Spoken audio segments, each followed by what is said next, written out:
Hi guys, I hope you guys are keeping well.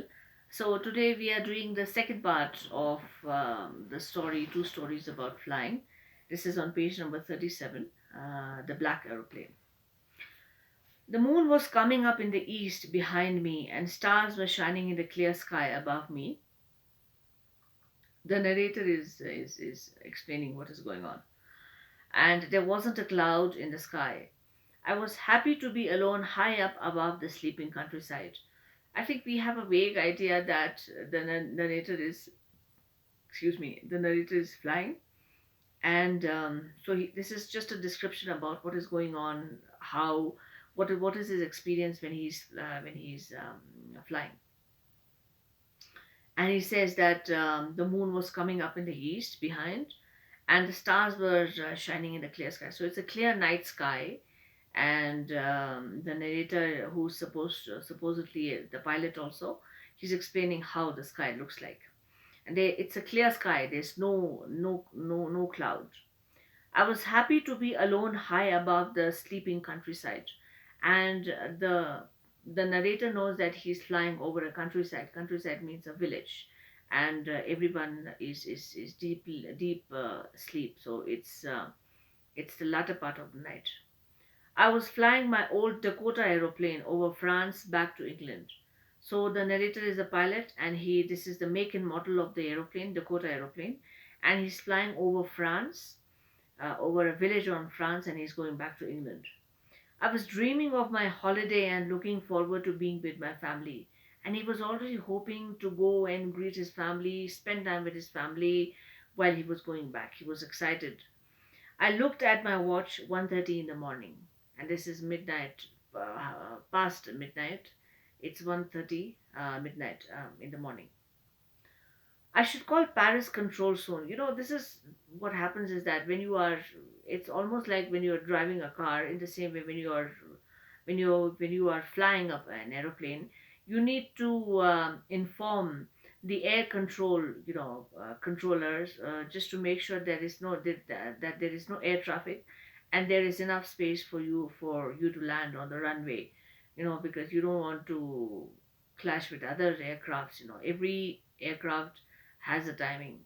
You must have seen these towers at the airport, and their main job is to control the air traffic, as in which flight is going to come first, and which flight is going to stop. Sometimes do you get time to fly on the runway also. And the other job of an air control unit is to inform if there is any weather discrepancy, or any kind of terror attacks, or any kind of emergency is basically controlled um, by the control unit. And at the same time, this is the only mode of communication by the pilot. If he wants to know something about a location, a distance, and this is how they usually control communicate with the control system, with the control department. As I looked down past the nose of the aeroplane, the aeroplane has a nose that is nothing but the cockpit where the pilot sits. I saw the lights of a big city in front of me. Suddenly, he saw that he realized that he has crossed the village, the countryside, and he has reached a city which is brightly lit, even at such a late time. And I switched on the air radio. Radio is when he's trying to talk, communicate with the control unit. Paris control. So he's trying to talk with the control unit of Paris because he's flying over Paris. Dakota DSO88. Can you hear me? I'm on my way to England over. That means please give me a way. I'm going to England, so tell me what time can I land if there's any air traffic. So this is a way to ask. The voice from the radio answered me immediately. DSO88, I can hear you. You ought to turn 12 degrees west now. So these, when we are talking about degrees, this is just a way, they are giving an air map, like how you have a road map. This is just a air map to give directions, as in where you need to go to fly towards England. I checked the map and the compass, switched over to my second and last fuel tank. An aeroplane has two to three fuel tanks, because sometimes when you are traveling or when you are flying for such a long distance, and turn the Dakota 12 degrees west towards England. So once the pilot knew that he needs to turn 12 degrees, he turned 12 degrees to go to England. I'll be in time for breakfast, I thought. And he was thinking, I think I'll be home for breakfast. A good big English breakfast, and he's reminded that he's going home, so he's expecting all the good food that usually is expected for breakfast in an English family. Everything was going well. It was an easy flight. He was flying very comfortably and he was very happy and calm. Paris was about 150 kilometers behind me. He had left Paris when I saw the clouds, storm clouds, and they were huge. Sometimes even we as laymen, when we are looking at the clouds, we can identify with the clouds whether these clouds are, just going to pass, or whether it is indicating of a storm or rain. When we have these thick black, dark black, grayish clouds, it does indicate that the weather is going to go cold, and maybe it's a reminder of a storm or a rainfall. So as he had crossed Paris, he saw these big fat clouds, and these were not normal clouds, these were storm clouds. Maybe he was taught that during his training, so that is why he can say that. They looked like black mountains standing in front of me across the sky. And he could see that they were like thick and black, and they were huge, standing while he was trying to fly.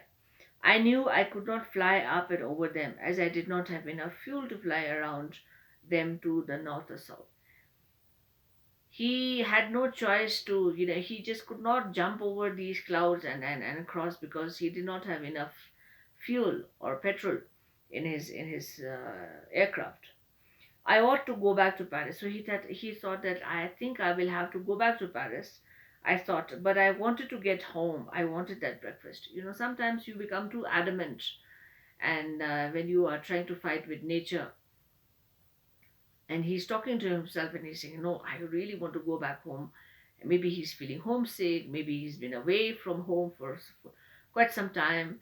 So he's like, "I really want to go back home and eat my breakfast, but then if I go back, I won't be able to reach home on time." So he's in a dilemma, in a confusion.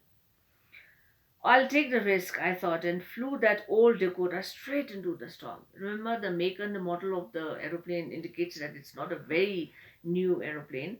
But because he was adamant, and he said, "No, I really want to go back home," so he crossed the clouds.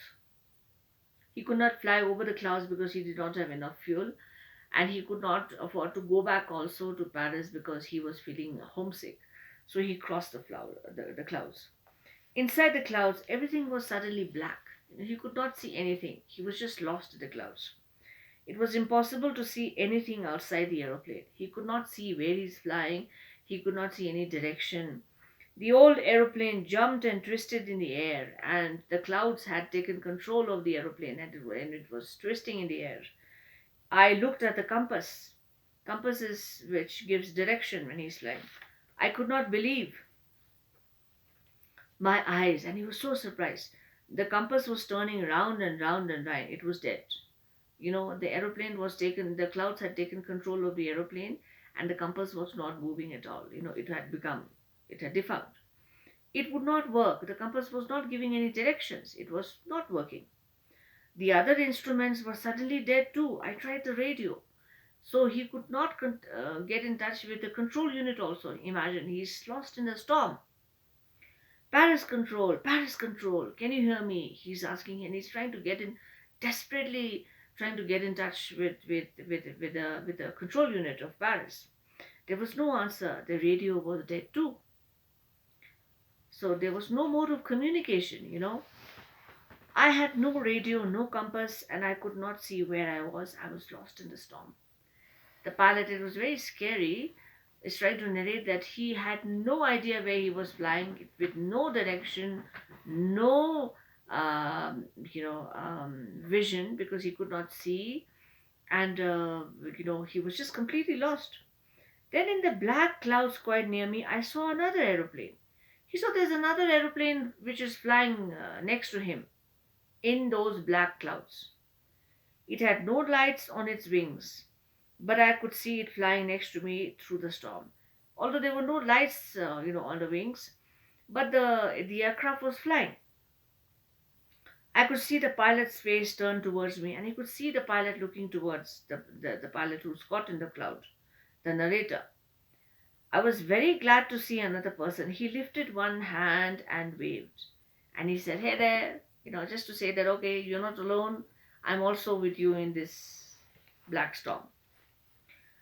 And follow me. He lifted one hand and he was saying, for he's indicating to come after him, and he's saying, "Follow me, you come after me." He knows that I'm lost. I thought he's trying to help me. He said maybe he knows that I have no direction. He's trying to help me.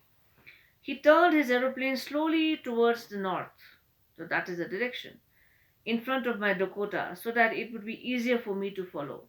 So the other aeroplane, this guy, the pilot, the other pilot is giving him directions to follow. And I was very happy to go behind the strange aeroplane like an obedient child, like a young baby. He was obeying everything and he was going after. After half an hour, the strange black aeroplane was still there in front of me in the clouds. They're still flying in the air, and the other aeroplane is still flying in front of the narrator's aircraft, Dakota. Now there was only enough fuel in the old Dakota's last tank to fly for 5 or 10 minutes more. His old aeroplane had only enough fuel to fly for 10 more minutes. That means he was about to crash.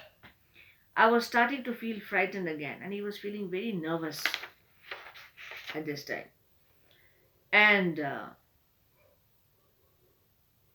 but then he started to go down, and I followed through the storm. So now he could see that the aeroplane is dipping. It's not flying up, it is coming down. Suddenly I came out of the clouds and saw long straight lines of lights in front of me.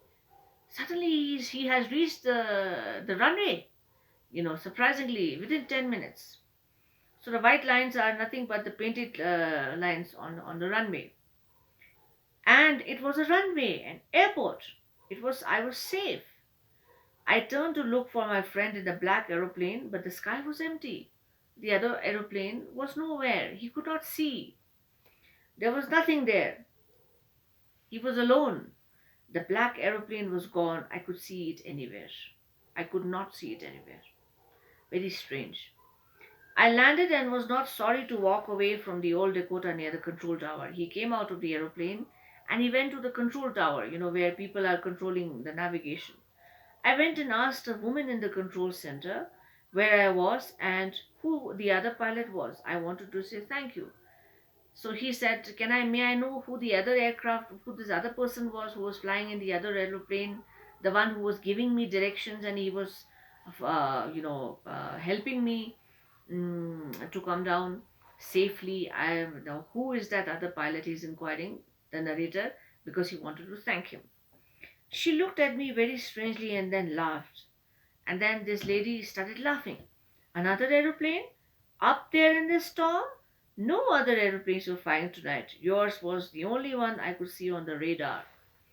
So she's trying to say that no, there was no other airplane. You're the only one who was lost in the storm. So who helped me to arrive there safely without a compass or a radio, without any more fuel in my tanks? He said, how come I landed without any of the resources? Who was the pilot on the strange black aeroplane flying in the storm without lights? Who was this gentleman who was trying to help me? You know, it was so surprising and scary also. But he realized that there was nobody.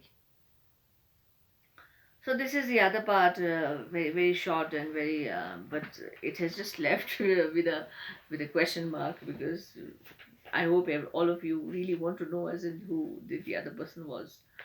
So this is the end of the story, and so Yes, we have concluded now. We'll discuss the five question and answers.